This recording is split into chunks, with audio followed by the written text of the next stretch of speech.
May 17th, 1971. This letter was hard to read.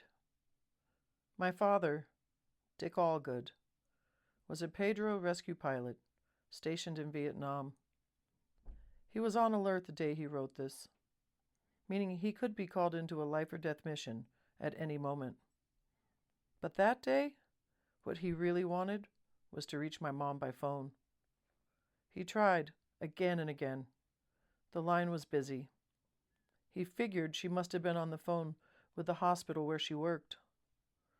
But what makes this especially heartbreaking is that there was no way for her to know he was trying to call, and no way for her to call him back.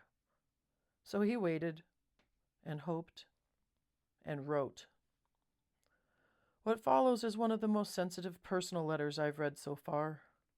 My dad, my pops. He writes with such overwhelming emotion that he has to pause because the page becomes too blurry to finish. This is the side of him I never really got to see. I always knew how deeply my parents loved each other. I saw it every day as a child. But I didn't know he could write like this. I didn't know these letters existed until I found them. As I read, I'm starting to realize that I don't have the full story. He references letters from my mother that I've never seen, ones that likely didn't make it home from Vietnam. Every letter she saved from him, I still have. But the ones she mailed to him, he had to carry those with him across the world to bring them back. So here it is, a letter filled with longing, tenderness, and by the end, a suntan joke. This is my father, and this is their story. Monday, 17 May, 10 p.m. I love you. You are my darling. I sure loved talking with you last night. Don't feel bad about what I'm about to say. I called you at 11:45 a.m. Sunday your time. No answer. I called again at 12:15 p.m. Sunday your time, and it was busy. I tried again for the next 3 hours to get you, and I couldn't get through. Don't feel bad about missing me, 'cause God knows I felt bad enough. I just want you to know that after you got home, you didn't sit by the phone for nothing. I know the time the line was busy, you were telling the hospital where you are. I just want you to know that I did try to call you again after I told you that I would. I will try next week between 11 a.m. and 2 p.m. your time, on both Saturday and Sunday to call you again. If I can't get you then, I will place another commercial call on Wednesday night your time if I can get on the list. Enough for telephone talk. Do you still love me? After 21 days of not seeing or touching me? Do you still feel my presence in our apartment? Do you miss my not cooking breakfast in the nude? Do you miss all of the wonderful, loving things that come to mind, like I do? I sure hope so. I really think that my entire life just began.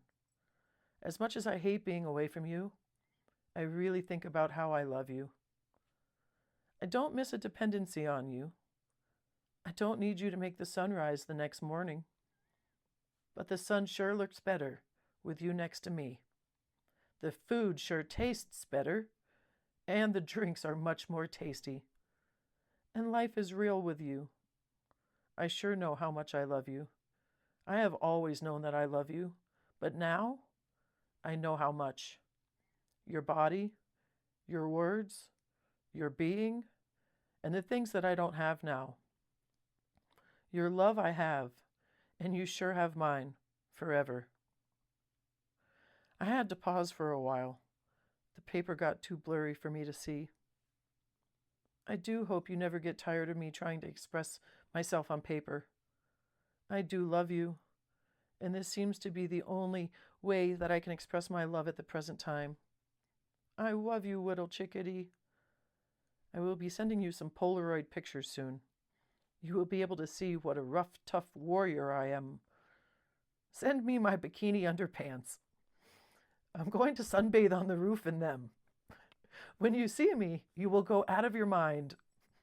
I may even get a suntan dong for you. How about that for a mother-to-be to feast her eyes upon? I love you, Sarah. You are my pretty wife and lover always. Love, Dick. This is the part of my father I never got to see up close. He was loving, he was devoted, but this kind of vulnerability, this kind of written emotion, it was reserved for my mother. And now I get to read it, decades later, and try to carry it forward.